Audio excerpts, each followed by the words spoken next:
கர்த்தருடைய பரிசுத்த நாமத்திற்கு மகிமை உண்டாதாக. இன்றைய வேத வசனம் சங்கீதம் 105:4.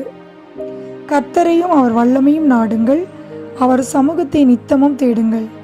நம்முடைய வாழ்க்கையில நாம் தேவனை இடைவிடாமல் தேடுகளாய் இருக்க வேண்டும்.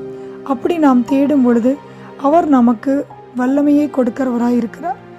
அவருடைய வல்லமையினாலே நாம் சத்துனுடைய சகல வல்லமையை மேற்கொள்ள முடியும். சங்கீதம் 9:10 நாம் வாசிக்கிறோம், அவரை தேடுகிற நம்மை அவர் ஒருபோதும் கைவிடாத தேவனாயிருக்கிறார்.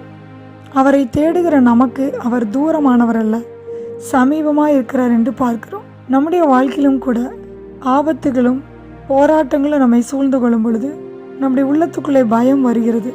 அந்த பயத்தின் நேரத்திலும் நாம் கர்த்தரை தேடுகளாய் இருக்கும் பொழுது ஆண்டவர் நம்மை எல்லா பயத்திலிருந்து விடுவிக்கிறவராய் இருக்கிறார்.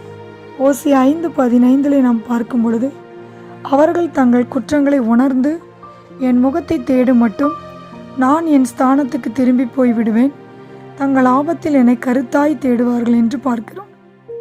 ஆம் பிரியமானவர்களே, நம்முடைய தேவைகளுக்காக மட்டும் நாம் கர்த்தரை தேடாமல் நம்முடைய குற்றங்களை உணர்ந்து அவர் முகத்தை நாம் கருத்தாய் தேடும் பொழுது அவர் நம்முடைய வாழ்க்கையிலே அற்புதங்களை செய்கிற தேவனாய் இருக்கிறார். அவரை தேடுகிற உணர்வுடன் உண்டோ என்று பார்க்க பரலோகத்திலிருந்து நம்மை கண்ணோக்கி பார்க்கிற தேவனாய் இருக்கிறார். கர்த்தரை நாம் கண்டடையத்தக்க சமயத்திலே நாம் தேட வேண்டும். அவரை கண்டடையத்தக்க சமயம் என்பது அதிகாலையாகும். அந்த அதிகாலையிலே நாம் கர்த்தரை தேடும் பொழுது அவர் நமக்கு பலன் கொடுக்கிறவராய் இருக்கிறார். எரேமியா 29:13 நாம் பார்க்கிறோம், அவரை நாம் முழு இறுதியத்தோடும் தேடும்போது அவரை கண்டடைவோம் என்று.